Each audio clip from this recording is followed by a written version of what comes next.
USA women's hockey team rejects President Donald Trump's invitation to celebrate at the White House after being told he would have to invite them. A historic blizzard plagues the tri-state area with up to 2 feet of snow, smashing snow records. Recent updates on the Epstein files inspire many firings and resignations across the U.S. and abroad, including the arrest of former British Prince Andrew. More images have been released of Nancy Guthrie's porch around the time she went missing, and a group of volunteers begin their own search for her. Welcome to Mood TV. I'm Alexis Hilton, and this is Allison Padula.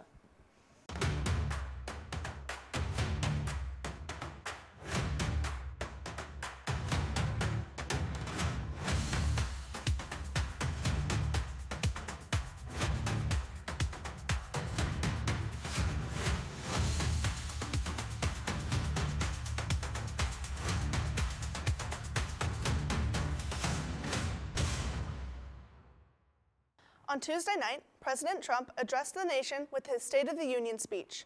He set a record for the longest State of the Union speech, lasting an hour and 48 minutes. Republicans offered standing ovations over the course of the speech, while most Democrats remained silent.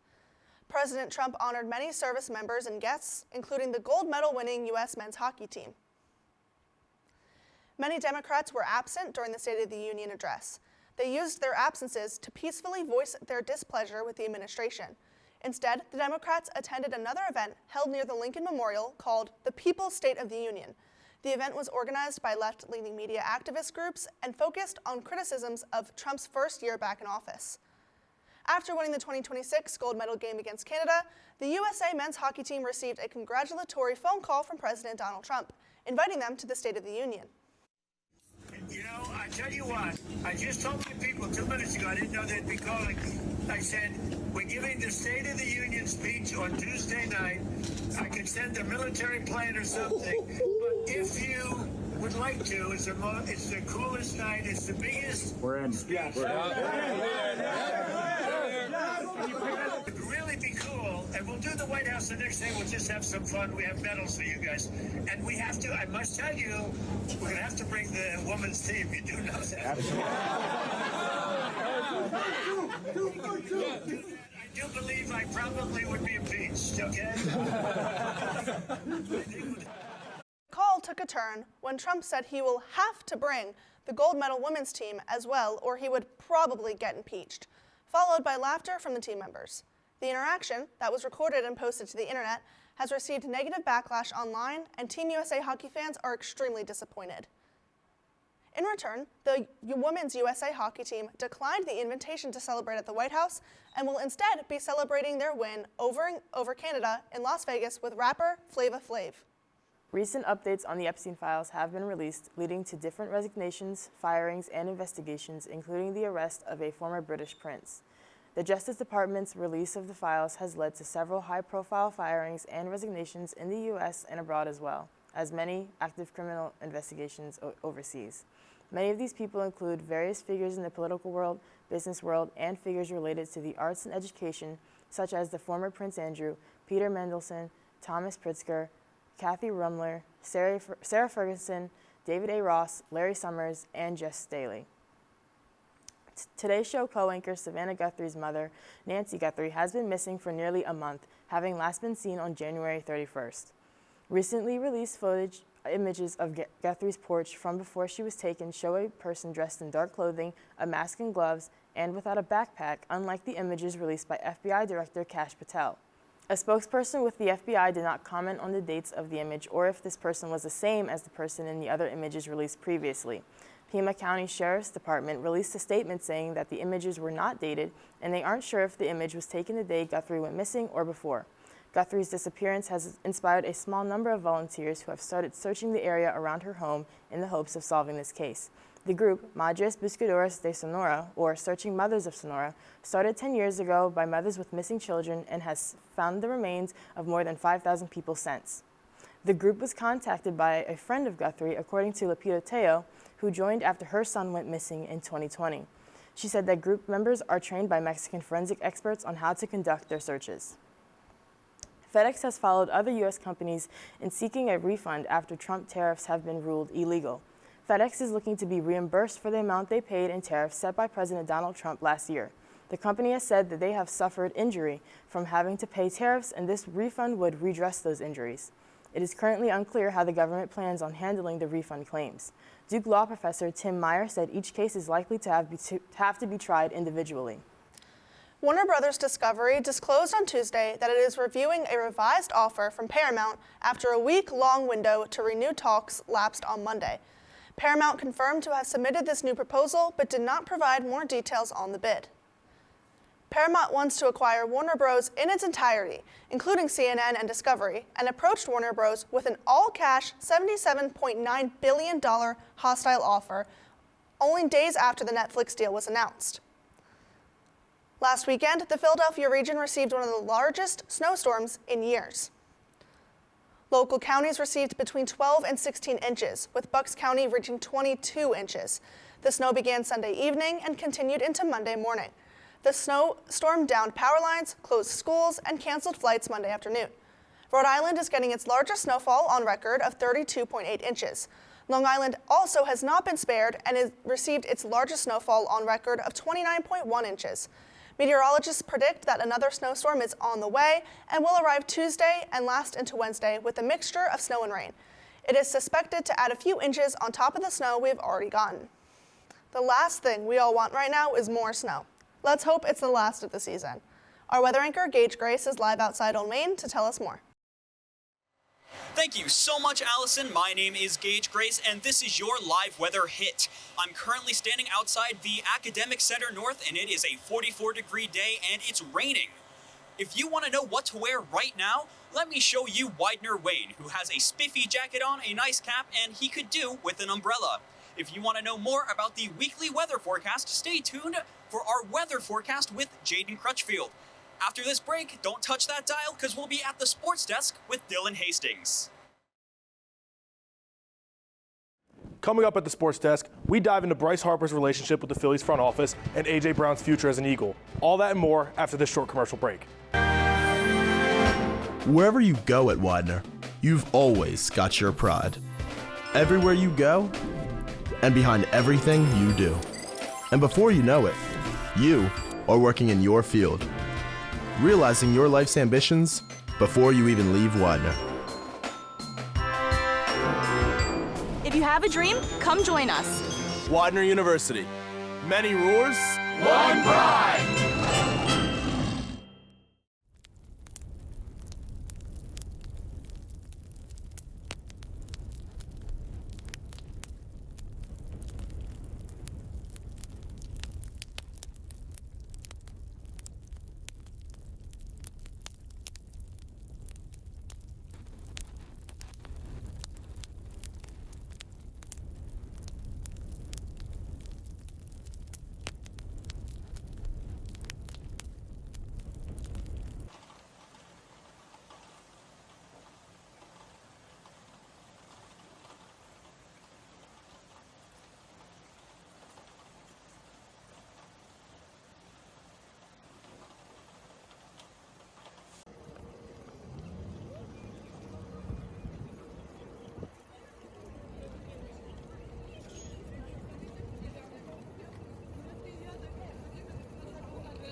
Welcome back to the Sports Desk. I'm Dillon Hastings.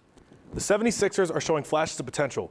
Joel Embiid made his return after missing the last 5 games with a leg injury, and they dominated the Pacers with a final score of 135-114. Tyrese Maxey posted 32 points, 9 rebounds, 8 assists as well. As of the latest available league standings, the Sixers are 6th in the Eastern Conference. The team holds a record of 32-26 and is comfortably in a playoff spot, but are fighting for seeding as the season enters its final stretch. At the 2026 Winter Olympics in Milano's Cortina, the United States captured a dramatic gold medal in men's hockey. The team defeated their championship opponent Canada in a hard-fought final that will be remembered as one of the program's defining moments. Men's hockey secured the victory with an early overtime goal that broke a tie and sent the American bench into celebration mode. The defense held strong in the closing minutes, blocking multiple shots and surviving a frantic final push before the buzzer sounded. This is the first time in USA's program history that both hockey teams, men and women's, have gotten gold medal at the Olympics. A.J. Brown's future in Philadelphia is in question after Mick Sirianni made comments this week, quoting, he can't guarantee A.J. Brown will be on the team next year, despite stating that he would like Brown to be on the team. A.J. Brown having been a pivotal part of the Eagles' offense for the last several seasons, including a Super Bowl win, this uncertainty has raised questions about how they can potentially fill A.J. Brown's role in the Eagles' offense. Floyd Mayweather and Manny Pacquiao are set to face off in the Las Vegas Sphere on September 19th, which is 11 years after the 2015 Thriller fight. The announcement comes days after Mayweather, who is 49 years of age, announced his intentions to come out of retirement. This follows his exhibition match against Mike Tyson and signed a multi-fight partnership with CSI Sports. Manny, age 47, lobbying for a rematch with Floyd since the last fight concluded, claiming he was not 100%. It was a successful week for Widener University lacrosse, as both men and women's programs earned MAC Conference Offensive Player of the Week honors on the same day. Claire Lynch of the women's team was recognized for a standout offensive performance, continuing a promising run for the sophomore who was named the conference's Rookie of the Year in 2025. On the men's side, sophomore Luke Shimko earned the same distinction, giving the Pride a double dose of conference recognition to kick off the 2026 season. The back-to-back award highlights early offensive firepower for both Widener lacrosse programs as they are bringing it to the MAC Commonwealth this spring. How was Bryce Harper and Philly's president of baseball operations, Dave Dombrowski's relationship? While speaking to the media this offseason, Dombrowski made a controversial statement about Harper, claiming he didn't think the former NL MVP was elite anymore.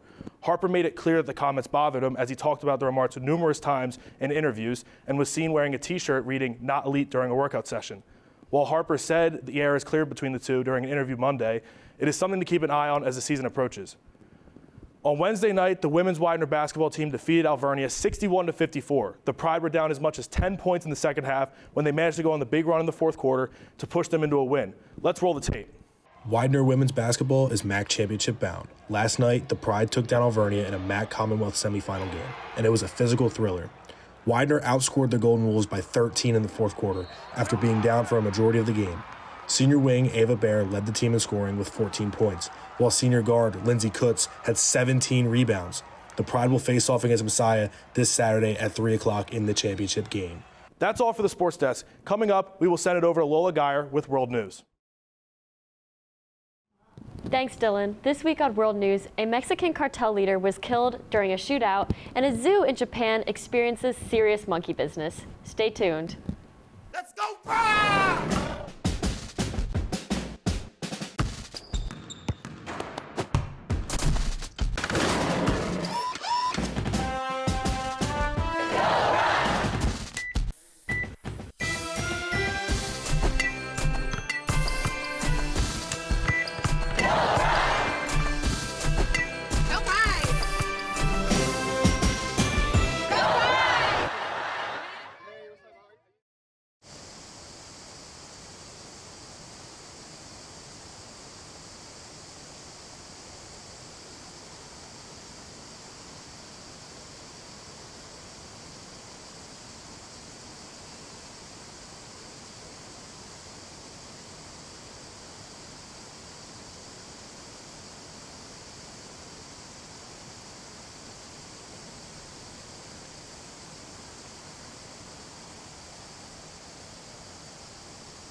Welcome to World News, where we cover the biggest stories from around the world.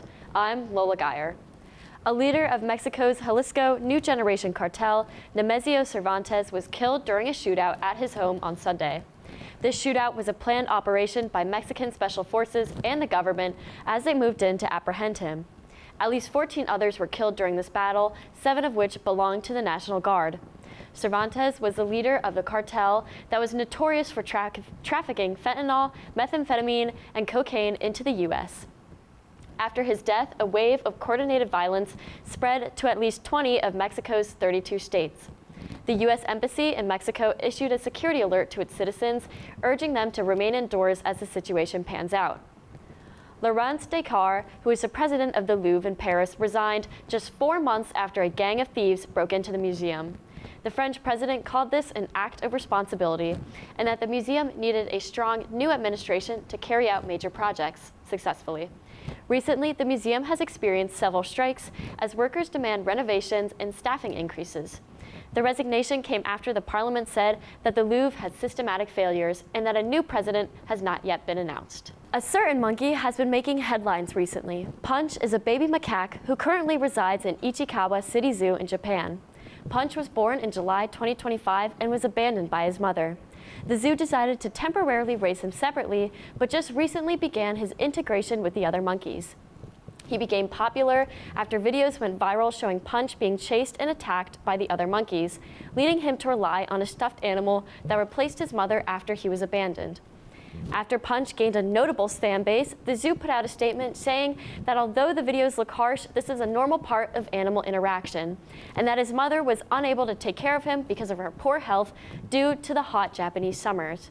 While Punch continues to communicate with the other monkeys, the zoo says we should support his efforts rather than feel sorry for him.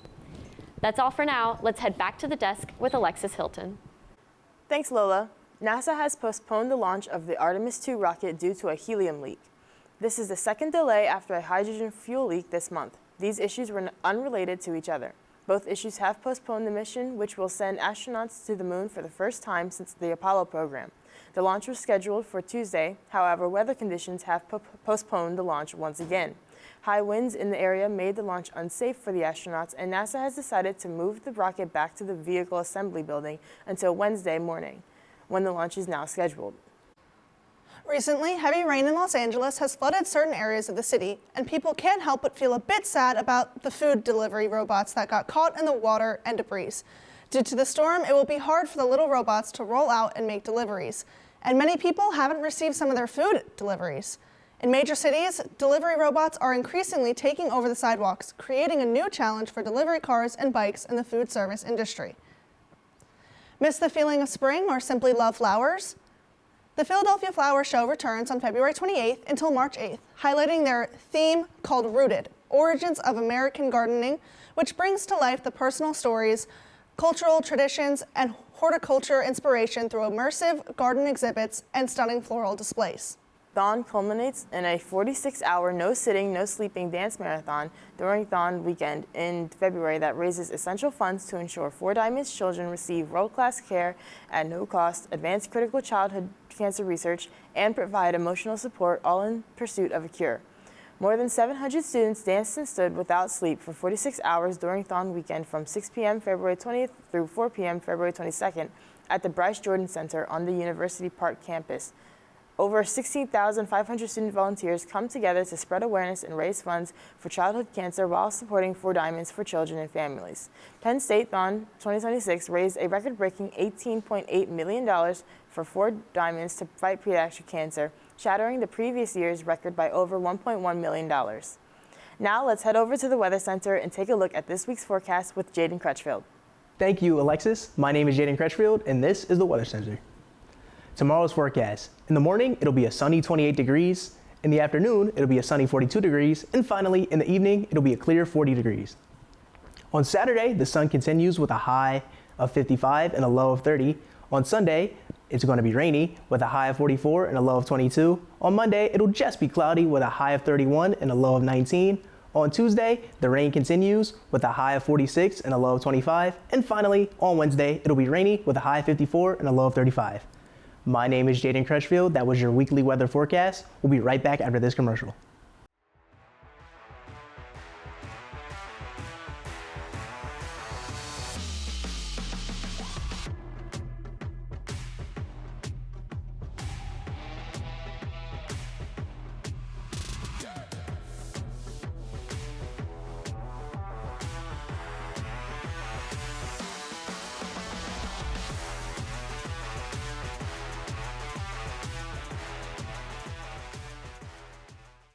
Here are some highlights on Widener events happening around campus. Friday, February 27th, the Black Student Union is hosting their cultural showcase to end BSU Week. The showcase is not just an event, it's a celebration of unity, understanding, and the shared humanity that connects us all. Whether you're exploring new cultures or sharing your own, this is a chance to immerse yourself in the world's rich tapestry of traditions. The event is in Alumni Auditorium from 7 p.m. to 9 p.m. and open to everyone. Widener Day Open House is coming up soon on Sunday, March 1st, 2026, from 10 a.m. to 2 p.m. This is open to prospective, admitted, and incoming undergraduate students. Students will start at the University Center and will get a glimpse into the Widener experience and find out what makes Widener campus community so special. Students will get personal connections and conversations, student-led campus tours, academic and career success insights, admission financial aid, and affordability guidance. RSVP on Widener's website is required to be a part of Widener Day. On Monday, March 2nd, Widener University is hosting a Criminal Justice Career and Internship Showcase.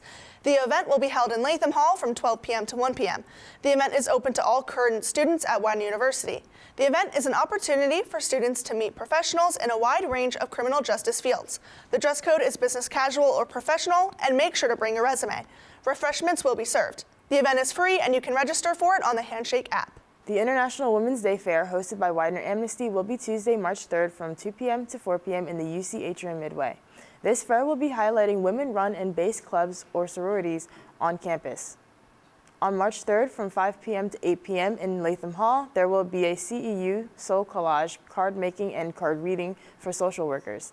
This may include making time for self-reflection and rest. Advanced registration is required for all attendees. This event is open to alumni, community/public, and current graduate students. On Tuesday, March 3rd, 2026, join the Student Government Association to use your voice and vote for your student representatives.